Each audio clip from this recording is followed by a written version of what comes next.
आमच्यासारख्या कार्यकर्त्यांना त्यांनी अनेक वेळा ह्या 4 वर्षात सांगितलेलं आहे की सभा जर करायची असेल महाराष्ट्रामध्ये तर ती अब्दुल सत्तारांसारखी केली पाहिजे। पण जसं नगरपालिका नगरपंचायतीला चक्रव्यूह अब्दुल सत्तार साहेबांनी तोडलं तसं या जिल्हा परिषदेला देखील चक्रव्यूह तोडतील आणि अनेकांना संदेश देतील की भविष्यामध्ये अब्दुल सत्तार साहेब ज्यांच्या सोबत आहेत तेच विजयी होतील।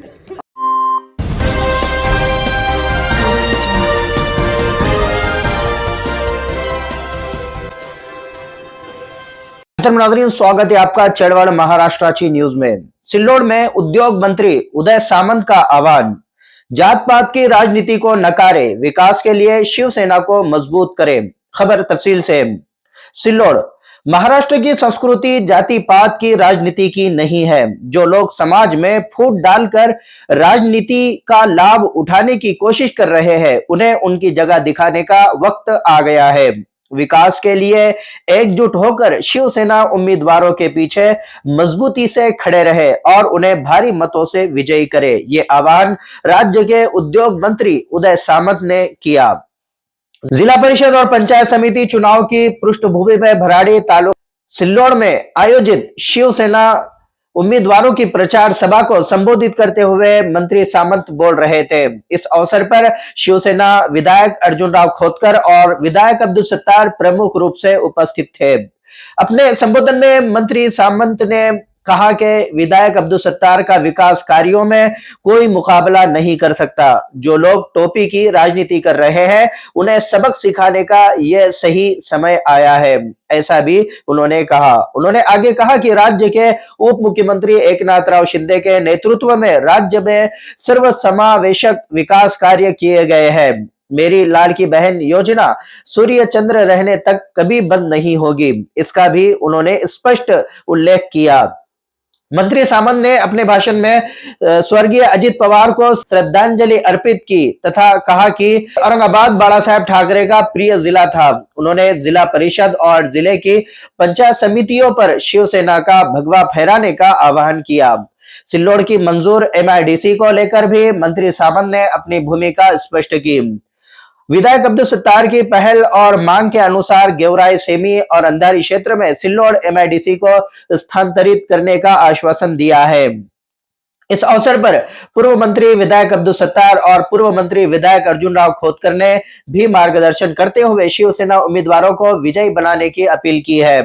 कार्यक्रम में मंच पर पूर्व जिला परिषद अध्यक्ष श्रीराम पाटिल महाजन, शिवसेना जिला प्रमुख राजेंद्र जंजाड़, जिला संगठनकर्ता सुदर्शन अग्रवाल, तालुका प्रमुख केशवराव तायडे सहित स्थानीय पदाधिकारी, कार्यकर्ता, आजी बाजी, जनप्रतिनिधि और बड़ी संख्या में मतदाता उपस्थित थे। मार्गदर्शक आपले पक्षाचे प्रमुख माननीय एकनाथ शिंदे साहेब कुठच्याही जरी सभेला आले, महाराष्ट्रातल्या कुठच्याही सभेला आले आणि आपण त्यांचे सहकारी म्हणून जेव्हा व्यासपीठावर असतो तेव्हा आमच्यासारख्या कार्यकर्त्यांना त्यांनी अनेक वेळा ह्या 4 वर्षात सांगितलेलं आहे की सभा जर करायची असेल महाराष्ट्रामध्ये तर ती अब्दुल सत्तारांसारखी केली पाहिजे। त्याच्यामुळे अशाच व्यक्तीवर टीका करतात, अशाच व्यक्तीला घेरण्याचा प्रयत्न करतात। पण जसं नगरपालिका नगरपंचायतीला चक्रव्यूह अब्दुल सत्तार साहेबांनी तोडलं तसं या जिल्हा परिषदेला देखील चक्रव्यूह तोडतील आणि अनेकांना संदेश देतील की भविष्यामध्ये अब्दुल सत्तार साहेब ज्यांच्या सोबत आहेत तेच विजयी होतील। हा संदेश देखील तुम्ही या निवडणुकांमध्ये द्या। कारण आज आमच्या माजी जिल्हा परिषदेच्या अध्यक्षांनी सांगितलं, साहेब या माजी जिल्हा परिषद अध्यक्षांना महाराष्ट्रात फिरवलं पाहिजे। 10 वर्षानंतर स्वतःहून थांबणारा माणूस मी पहिल्यांदा इकडे बघितलेला आहे। नाहीतर राजकारणात 100 वर्ष झाली तरी शेवटी सुद्धा मला उमेदवारी पाहिजे जाताना असे सांगणारे राज्यकर्ते आपण अनेक बघितलेले आहेत। असू दे ना, पण तुम्ही थांबला याला महत्वाचं आहे हो। खाली पुतण्यासाठी काका पण थांबत नाही।